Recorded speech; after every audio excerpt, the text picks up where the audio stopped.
수시로 공습경보가 울리는 전란 속에서도 새 생명이 태어나고 있습니다.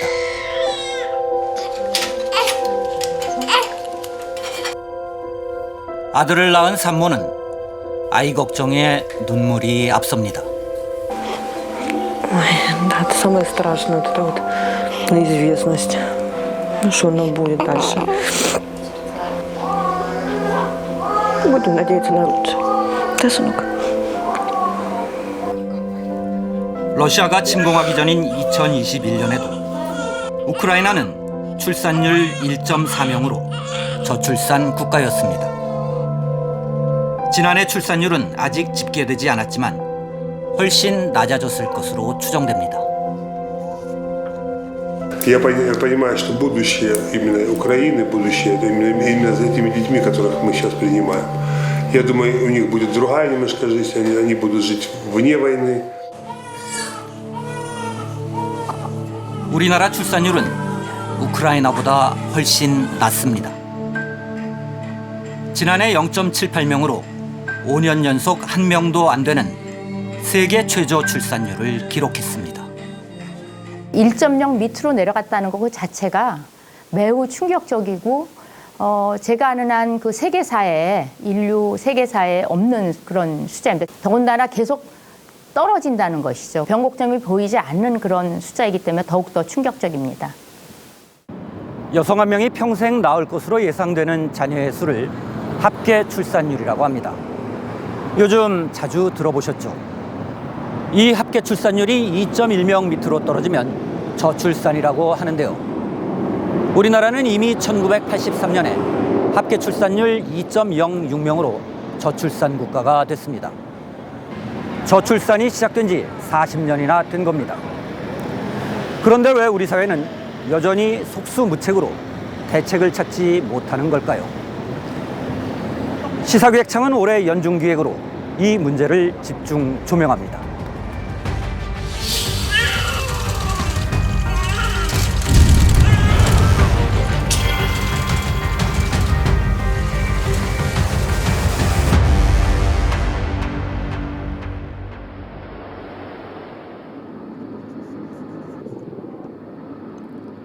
땅끝 마을이 있는 전라남도 해남군.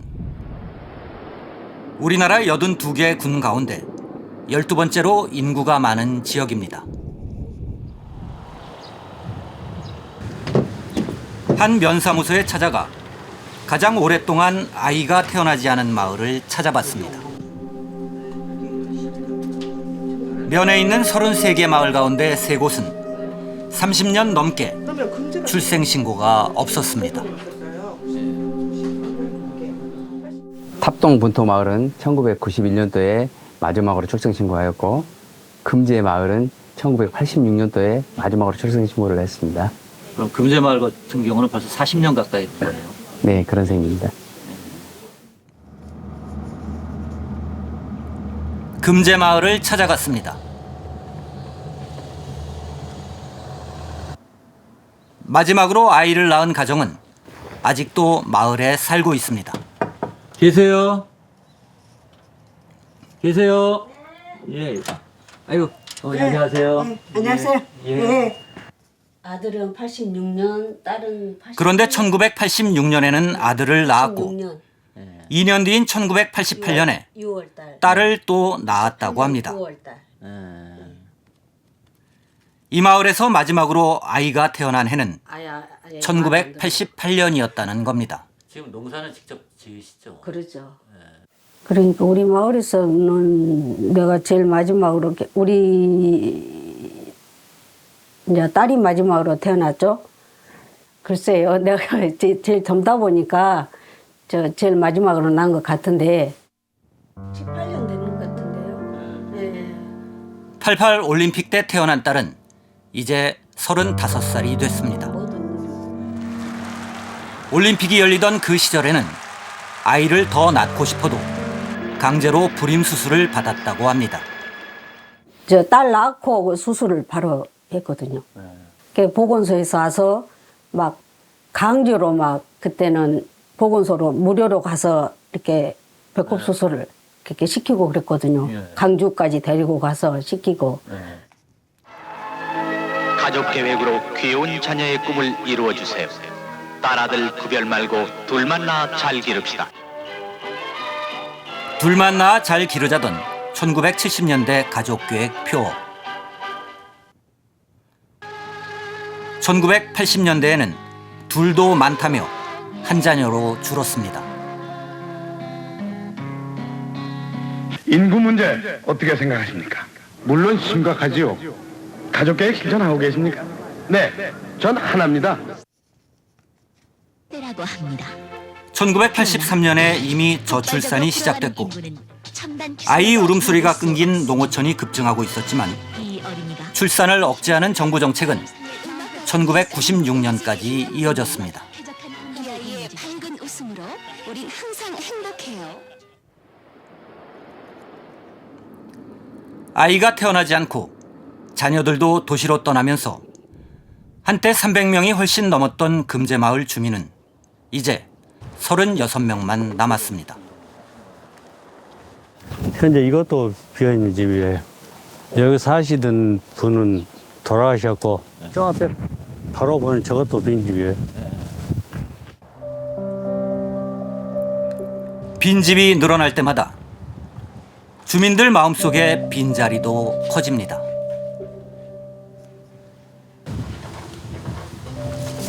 이제 여기서 혼자 지내기가 너무 어려우니까 도시에서 자식들이 모셔갔어요. 그런데 아직까지 못 오신 거 보니까 내 생각에 살아서는 못 오실 것 같고. 여기 이제 금제마을 같은 경우 주민들은 한 명을 제외하고는 모두 60대 이상 고령자입니다. 이제 우리 세대까지 없어지면은 과연 계속 후손이 여기서 계속 연결이 될 것인가? 아무래도 연결이 되지 않을 것 같은 그런 안 좋은 예감이 든단 말입니다. 그런 걱정이 돼요, 사실.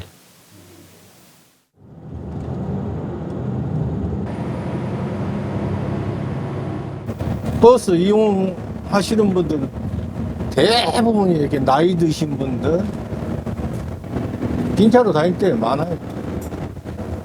이용객이 이렇게 많이 줄다 보니까 노선도 당연히 줄어들고.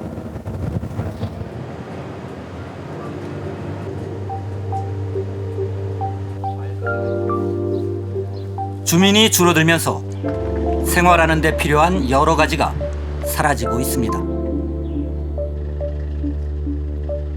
이 거리에서 열렸던 큰 시장도 없어졌습니다. 내가 우시장도 크게 됐고 옛날에 이제 영산포 다음에 시장이 그게 컸어요. 캄캄하더라고요. 뭐 불 켜놓고 촛불 켜놓고 그렇게 시장이 됐던 데인데 내가 없어져 온 거예요. 마을 곳곳에는 과거의 흔적만 남아 있습니다.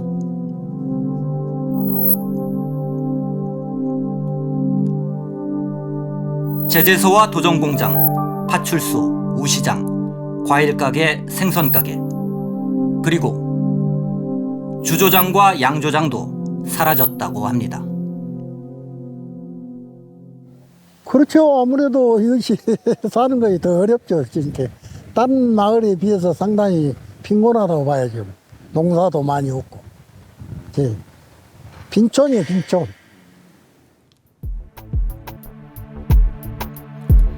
해남군은 2012년부터 7년 연속 전국 출산율 1위를 할 정도로 인구 문제에 적극 대응해 왔습니다.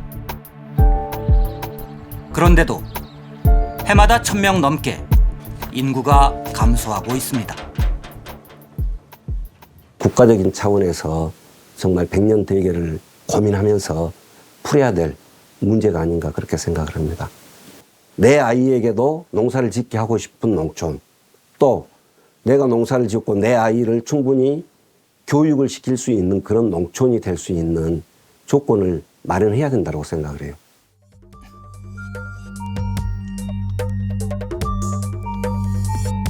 인구 감소는 이제 대도시도 예외가 아닙니다.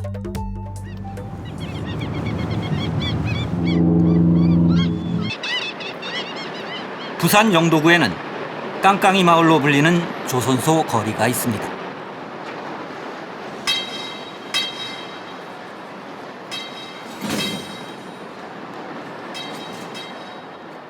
그 손으로 직접 망치를 들고 배 밑바닥을 두드려서 녹을 털어내는 소리가 깡깡 소리 난다 해서 그게 유래돼서 깡깡이 마을이라고 칭해졌죠.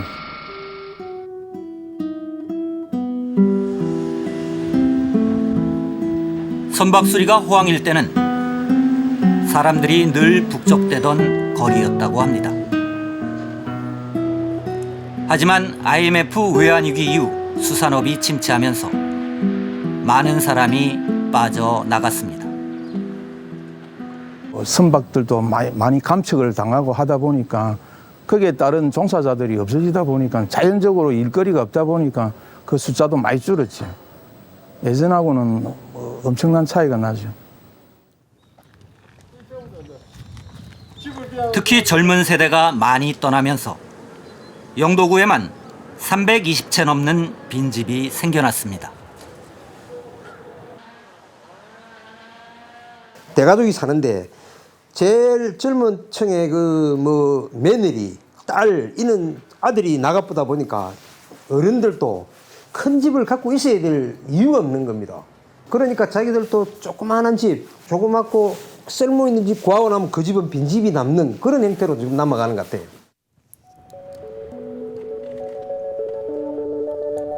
(25년) 된 이 어린이집도 올해 2월 말에 휴원했습니다. 70명이 넘던 원생이 3분의 1로 줄었기 때문입니다. 어린이집에서 일하던 직원들은 모두 일터를 잃었고 남은 장난감과 학습 교재는 나중에 기증할 계획이라고 합니다. 분야별로 놀잇감이 다 있어요. 지금 현재 5개 반에 있는 걸 다 모아서 분리하고 버릴 건 다 버리고. 영도구 안의 어린이집은 한때 40곳이 넘었지만 현재는 20곳 정도만 남았다고 합니다. 올해만 5곳이 문을 닫을 정도로 상황은 갈수록 어려워지고 있습니다.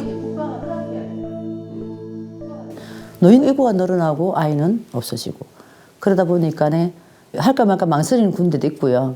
현재 한 5군데 어린이집 자체가 지금 완전 폐원이나 휴원이나 절차를 다 밟은 거죠.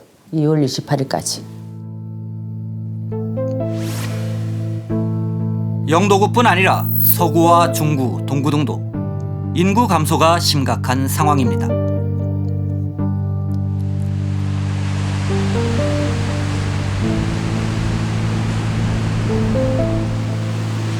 부산시 전체적으로도 지난 1995년 388만 명에 달했던 인구가 지난해 말에는 331만 명까지 줄었습니다.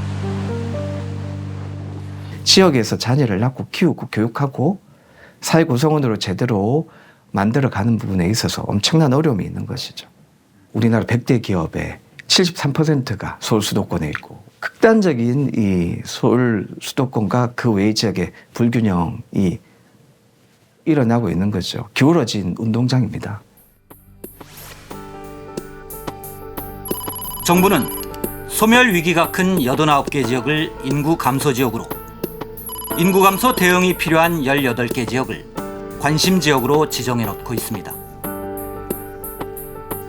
면적은 국토의 67%에 달하지만 이 지역에 살고 있는 인구는 14.5%에 불과합니다. 더 심각한 문제는 인구가 밀집해 있는 서울의 출산율이 지난해 0.59명으로 전국에서 가장 낮았다는 겁니다. 젊은이들이 서울에 모인다고 하더라도 결혼을 하지 않고 출산을 하지 않는 거죠. 그렇게 되면은 지금 지방만 소멸되는 것이 아니고 수도권에도 전국적으로는 소멸될 수밖에 없는 그런 위기에 있는 것이죠.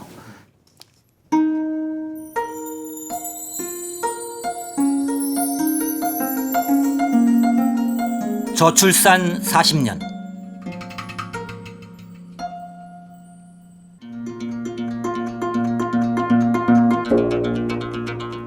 아직 인구가 5천만 명이 넘지만 젊은 사람들의 수는 해마다 줄고 있습니다.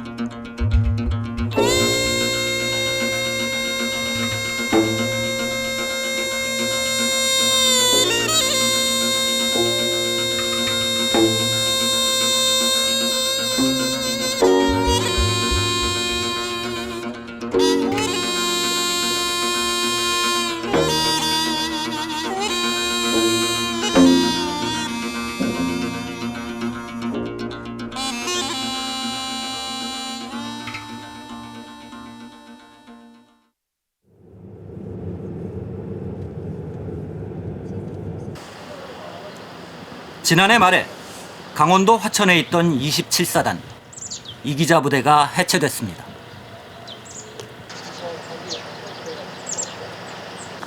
부대 입구에 있던 27사단 마크는 사라졌고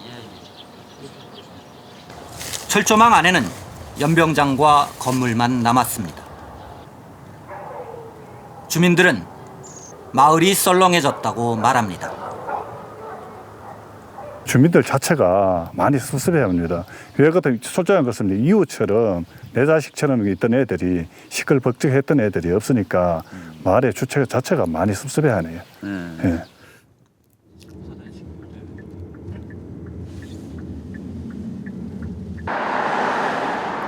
같은 화천 지역에 있던 15사단이 27사단의 빈자리로 이동했지만 일부 부대는 여전히 이렇게 텅 비어 있습니다.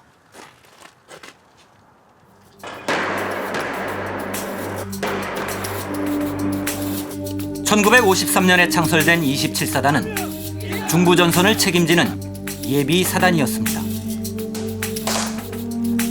오랜 역사와 전통이 있는 부대지만 군에 입대할 신병이 부족해지면서 결국 사라지게 된 겁니다. 우리 27사단은 우리 지역사회에서 70년간 우리 주민들과 하나의 공동체로 살아왔는데 이 최강의 부대, 공격 임무 부대를 해체한다는 것을 볼 때 그에 따른 어떤 대책이 특별한 게 있지 않은 것 같습니다.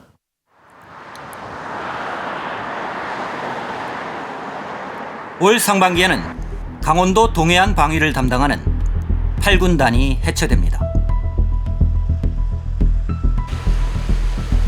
이 지역은 휴전선에서 월북과 귀순 사건이 자주 발생해 철책 경계 근무에 구멍이 뚫렸다는 지적이 많았던 곳입니다. 툭하면 북으로 넘어갔다가 월북했다가 또 넘어왔다가 참 이런 상태에서 8군단까지 없어진다면 저희 지역 시민들은 불안해서 살 수가 없습니다. 무조건 사병이 없다고 문 닫는다? 폐쇄한다? 이건 말이 안 된다. 8군단이 해체되면 2006년 국방개혁이 시작된 이후 우리나라 육군 10개 군단 중에 4곳이 해체되고 6개 군단만 남게 됩니다.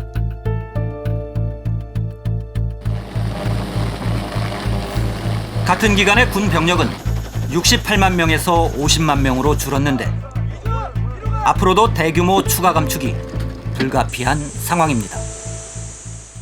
2040년이 되면 20세대는 병역 자원이 13만 명밖에 안 된다는 것이죠.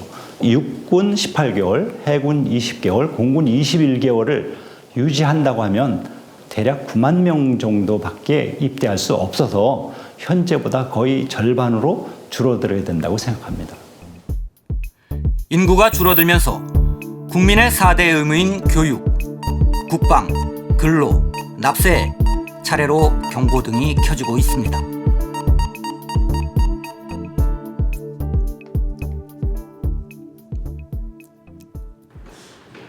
서울 여의도에 있는 한 IT 기업입니다. 신용카드 칩에 들어가는 거래인증 소프트웨어와 카드 형태의 지역 화폐 등을 만드는 중견 기업입니다. 직원이 1000명 정도 되는데 몇 년 전부터 인력 문제로 어려움을 겪었다고 합니다. 그 이유를 이제 들여다보니까 절대적으로 젊은 IT 인력이 이제 감소되는 그런 추세를 발견하게 됐고, 그래서 이제 인구 문제에 대해서 관심을 갖게 됐고요. 이 회사 연구팀은 시스템 다이내믹스 기법을 활용해 인구 문제를 분석했다고 합니다. 인구와 경제, 산업, 부동산, 소득, 복지 등 다양한 빅데이터가 동원됐습니다. 그 과정에서 이 회사가 겪고 있는 IT 산업 인력 부족 문제가 갈수록 심각해질 것으로 예측됐습니다. 그때 제조업 전체적으로 30만 명이 부족합니다. 예, 그중에 IT 부분은 5만 5천 명이 부족한 것으로 지금 숫자적으로 예측이 되는데, 이 부족한 정도가 계속 가면 갈수록 심각해지는 어떤 갭이 점점 커진다. 연구팀은 시뮬레이션을 통해 1년 넘게 우리나라 인구의 미래를 전망하고 분석했고, 그 결과를 바탕으로 지난해 말 우리나라 인구 문제에 관한 책을 출간했습니다. 제목은 대한민국의 붕괴입니다. 제가 이제 인구 시뮬레이션을 해보면서의 심각성이 굉장히 제가 처음에 접근했을 때보다 굉장한 큰 충격을 받았고요. 붕괴라는 단어를 쓰면서 굉장히 좀 마음이 아팠지만 국민들에게 인구 문제에 대한 심각성을 좀 알려주기 위해서 붕괴라는 단어를 사용했습니다. 서서히 끓어오르는 물처럼 저출산은 오랜 시간에 걸쳐 우리 사회의 위기를 키워왔고, 이제 비등점에 도달할 시기가 멀지 않았다는 분석이 나오고 있습니다. 끓는 물에서 죽을 수 있는 그런 상황이 될 수도 있는데, 이제 그 못 느끼고 있지 않는가, 이런 생각이 들고, 비유로 따지자면, 그러니까 그 물이 끓어가고 있는 상황이 뭐냐? 그게 이제 저출생인데, 지금 한국 사회 상황이 그런 상황이 아닐까.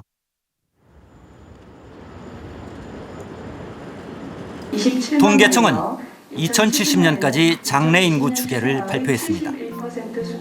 2020년 출산율 0.84명이 그대로 유지된다고 가정하면 우리나라 인구는 5,183만 명에서 2070년 3,477만 명으로 1,706만 명이 감소합니다. 우리나라 국민을 나이 많은 순서로 차례로 줄을 세울 때 중간에 오는 중위 연령도 1980년 21.8세에서 2020년 43.7세로 높아졌고, 2070년에는 65.2세가 될 것으로 예측됐습니다.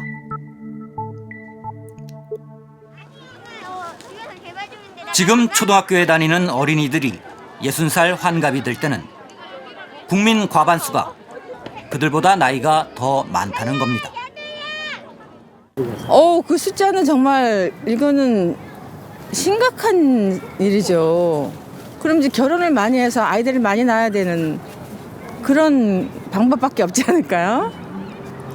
사실 굉장히 충격적인 얘기고요. 앞으로 이 친구들이 경제활동을 하면서 국가의 어떤 노령 인구들을 부양해야 된다는 책임감이 굉장히 무겁고 그들의 삶이 좀 걱정이 되는 건 분명히 있는 사실입니다. 인구 구조를 봐도 2020년에는 15살에서 64살 사이 생산 연령 인구가 가장 많지만 2070년에는 65살 이상 고령 인구가 가장 많아집니다. 생산 연령 인구는 2020년 3,738만 명에서 2070년 1,553만 명으로 약 2,185만 명이 감소가 되고, 그러니까 전체 인구에서 약 50.2%면은 절반 이상이 65세 이상 고령 인구가 될 것으로 보여집니다. 문제는 고령자를 부양하기 위해 젊은 사람들이 내는 세금과 사회보장 비용 등이 크게 오를 수밖에 없다는 겁니다. 2020년에는 생산 연령 인구 100명이 고령자 22명만 부양하면 됐지만 2070년에는 113명을 부양해야 해서 노년 부양비 부담이 세계에서 가장 커집니다. 우리가 여태까지 경험해보지 못한, 어떤 나라들도 경험해보지 못한 수치일 뿐더러 어떤 나라들도 미래에 경험하지 않을, 우리나라가 아주 극단적으로, 그러니까 고령화가 심해지는 그 상태에서 나타나는 수치라고 할 수 있을 것 같고요. 적어도 체감적으로 현재보다는 2배 이상의, 그러니까 부담을 느끼지 않을까.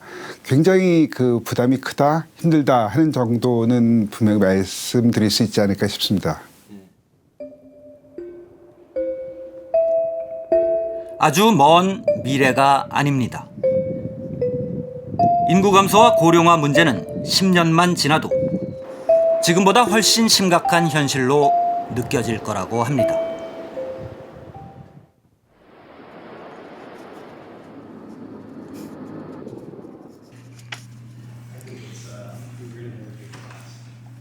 미국 펜실베니아 주립대 샘 리처드 교수는 한국 사회와 문화에 대해 많은 관심을 갖고 있습니다.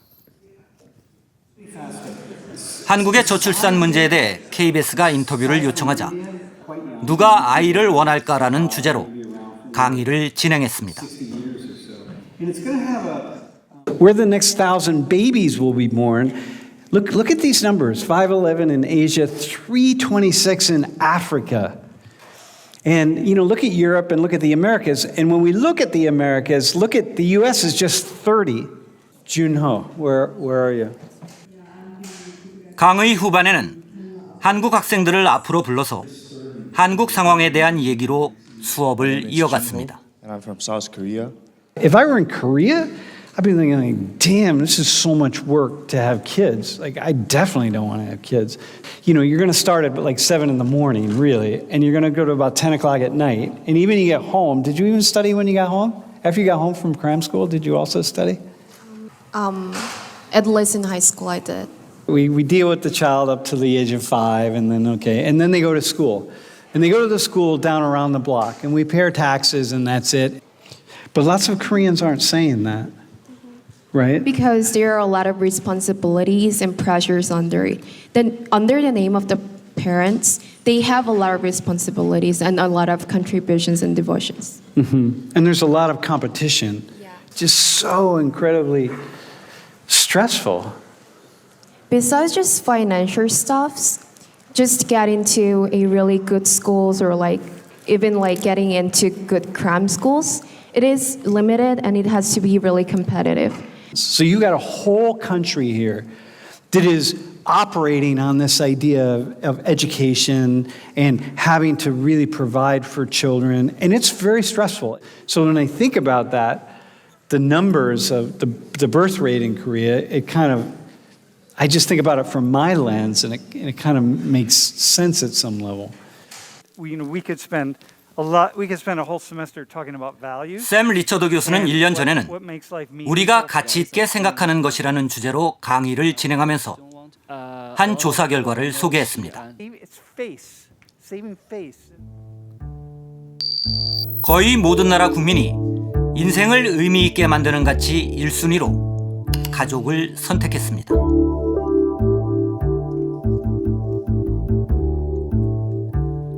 그런데 한국인만 물질적 풍요가 가장 중요하다고 응답한 것으로 나타납니다. 샘 리처드 교수는 이런 인식이 6.25 전쟁 이후 기적적인 경제 성장을 이뤄낸 한국 기성세대들의 경험에서 비롯됐다고 분석합니다.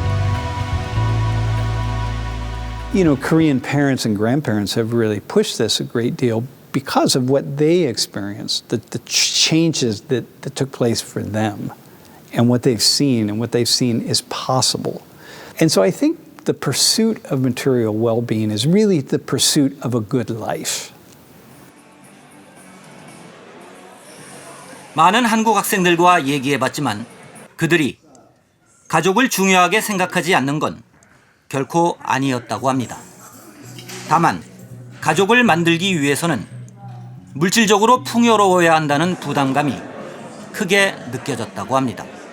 In order to have the kinds of family that I would like to have, it is an immense amount of work. And I'm going to have to be a very, very stable person with a very stable job and a very stable life. And that's not going to be easy to do. That would be very difficult to achieve all of those things and have a child, let alone 2 children or 3 children. 평범한 게 쉽지가 않아 내 맘속에 욕심이 많은 건지 엄마 아빠 정말 미안해 누군가를 부러워하게 됐어 주제에 맞게 형편에 맞게 사는 거라고 말하지만 말처럼 그게 쉽지는 않아 침대 머리맡에 숨겨놓은 꿈엔 아직이라고 말하지만 사실은 나도 언젠진 몰라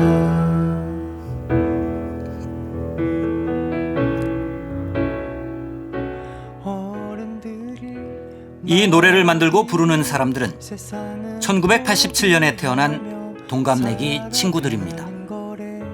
하나둘 보내주다 보면 진짜만 남을 거래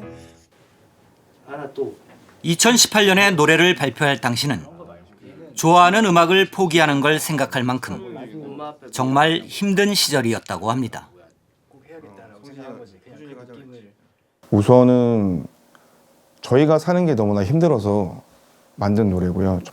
평범하게 살아가는 것이 좀 포기를 하는 과정이라고 생각을 하거든요. 누구는 집을 포기하고, 누군가는 가정을 이루는 것을 포기하고, 누군가는 꿈을 포기하고. 노래를 부르는 김효준 씨는 결혼할 생각은 있지만 아직 미혼입니다. 이제 제가 87년생인데 제 이제 동갑내기 친구들 보면 한 남자 친구들 기준으로 한 절반은 결혼을 아직 안 했거든요. 확실히 옛날보다 재밌는 게 너무 많잖아요. 뭐 핸드폰 하나만 있어도 할 수 있는 게 너무 많다 보니까 그런 영향도 있을 것 같고. 피아노를 치는 신성진 씨는 결혼 4년 차인데 부부가 각자의 꿈을 위해 출산을 미루고 있습니다. 각자 그 기준점을 도달하다 보면 요거까지만 더 하자 하면서 또 기준점이 올라가고 그 기준점이 되면 또 올라가고 하면서 언젠가는 계획을 하지 않을까. 노래를 만든 조경빈 씨는 5살 난 아들이 있는데 둘째를 낳는 건 고민 중입니다. 그냥 둘째 갖자, 둘째 낳자, 이쁘니까 또 하나 낳자라는 생각이 되게 가볍게 느껴지는 것 같아요, 와이프한테. 그래서 저도 그래서 좀 더 갖고 싶긴 한데 더 이제 생각도 많이 하고 포기할 것들은 또 포기하는 과정을 가져야 되지 않을까라는 생각을 하고 있습니다. 1950년대에서 1960년대에 태어난 부모 세대와 1980년대에서 1990년대에 태어난 그들의 자녀 세대는 많은 것이 달라졌습니다. 부모 세대에는 경제가 고도 성장을 이어갔지만 자녀 세대에는 성장률이 낮아졌고 개인이 노력하면 성공할 수 있었던 부모 세대와는 달리 자녀 세대에는 부모의 재력이 중요해졌습니다. 이런 변화가 결혼과 출산에도 영향을 미치고 있다는 겁니다. 세대 경험이 굉장히 다르다라는 것이죠.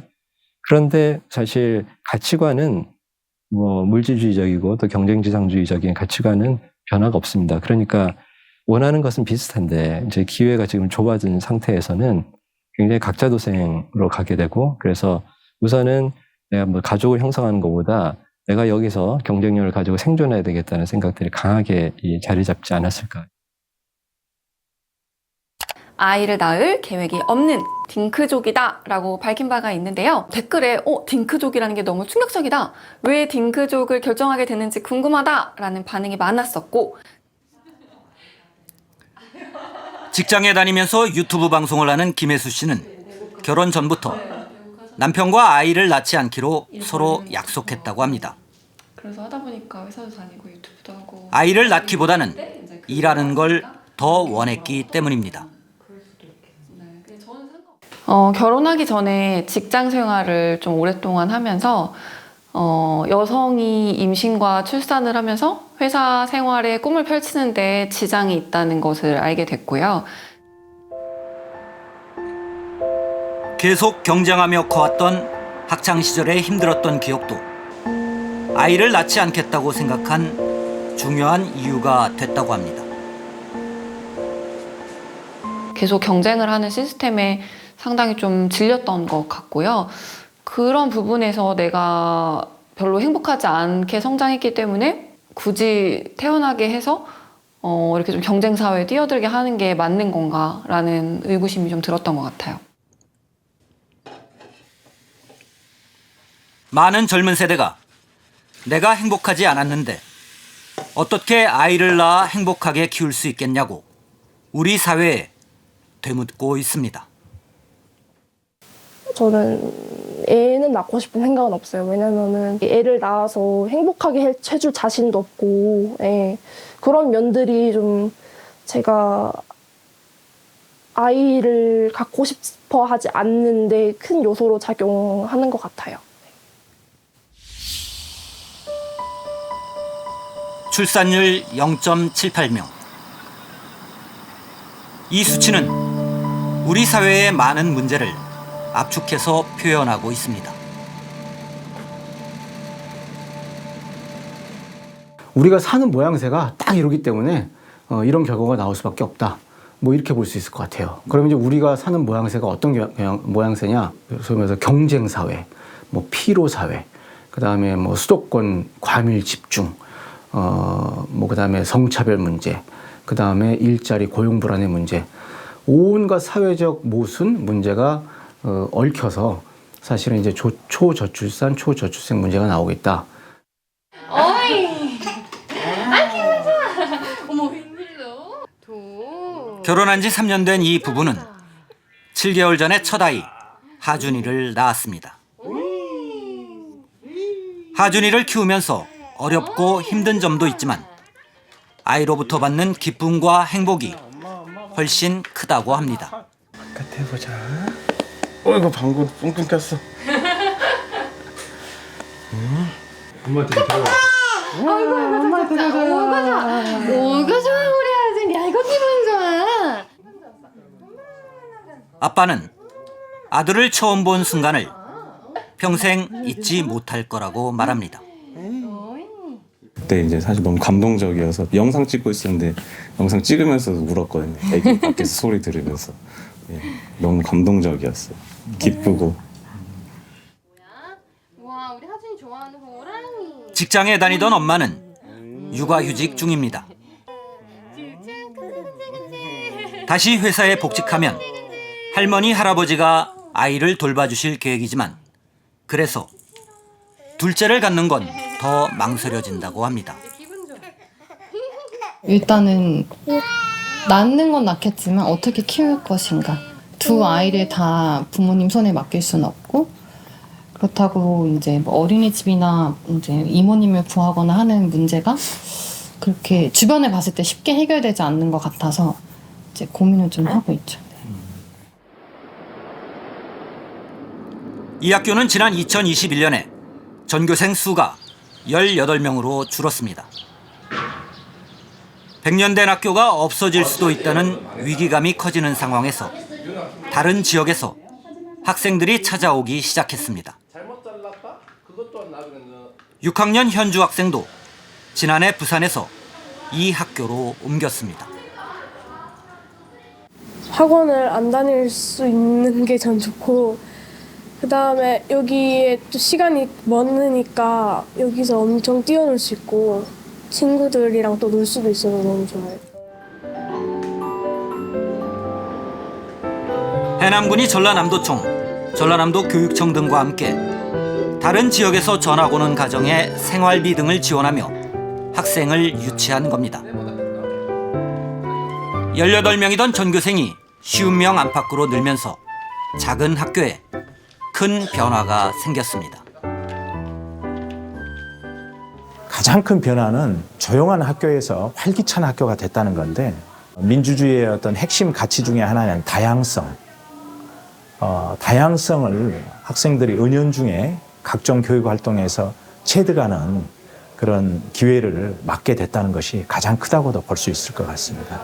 선택을 하는데 아이들이 마을 주민자치회에서는 새로 오는 주민들을 위해 빈집을 고쳐서 저렴하게 임대하고 있습니다.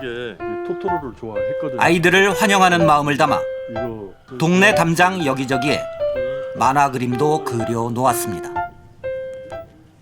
근래 30년 넘게 이 마을에는 아예 아이들이 없었습니다.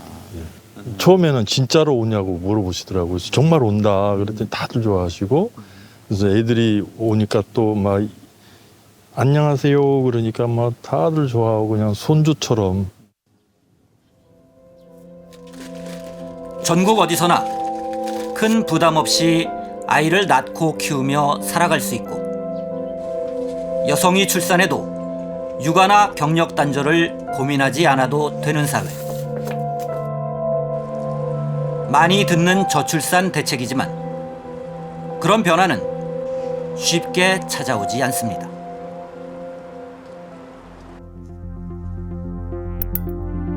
우리나라 인구 정책은 1961년 가족계획 정책부터 시작됐습니다.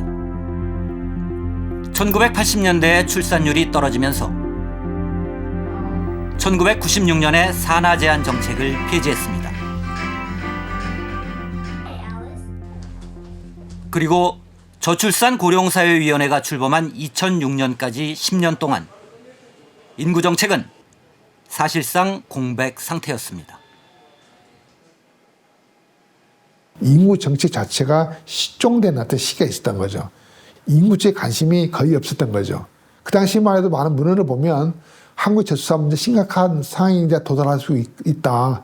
그러니까 저출산 대책을 서두려야 한다는 많은 문헌이 나옵니다. 현재도 인구 정책은 실패를 거듭하고 있습니다.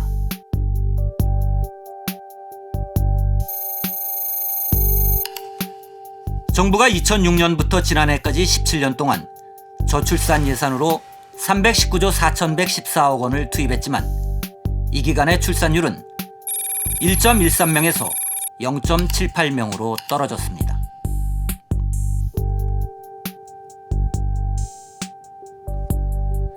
지난해 저출산 예산을 봐도 돌봄 교육 예산은 전부, 일생활균형, 건강, 청년 예산은 일부가 관련이 있었지만 나머지 항목은 저출산과 관련성이 적거나 없었습니다.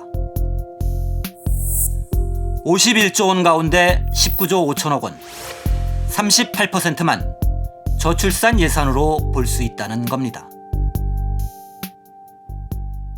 수많은 예산들이 많이 있고 사업들도 많은데 이 중에는 직접적으로 관련된 예산이 있고 좀 간접적으로 관련된 예산이 있는데 이걸 분류를 해서 좀 더 선택과 집중을 해서 저출산 문제 해결에 좀 더 도움이 되는 쪽으로 우리가 어떤 리소스를 집중해야 된다.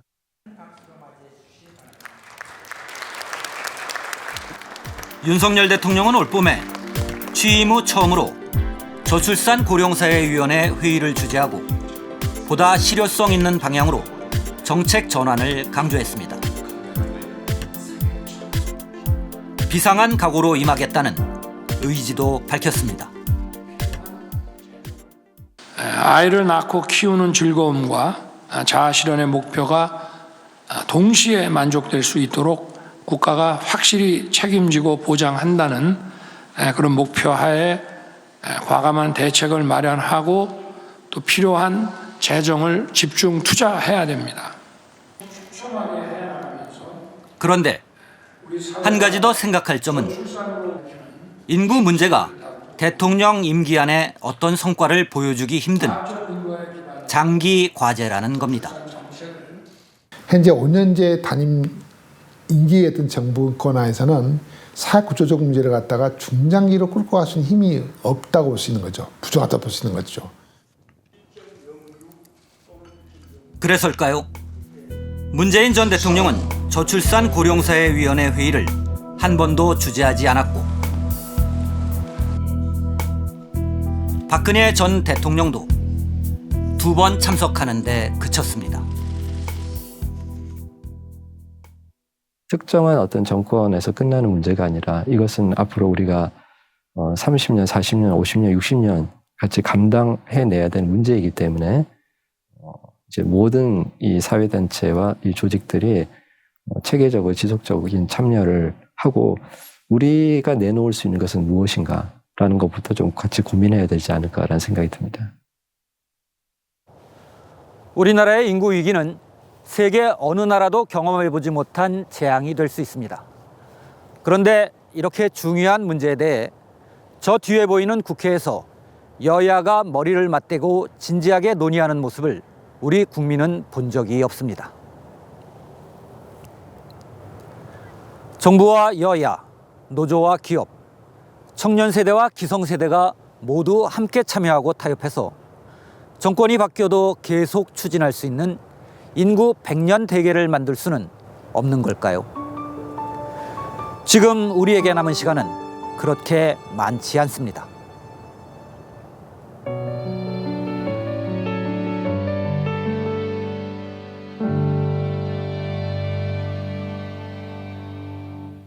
어떻게 만들어졌는지 어디서부터였는지 나의 나라 내 나라 애틋한 이 마음 긴 시간이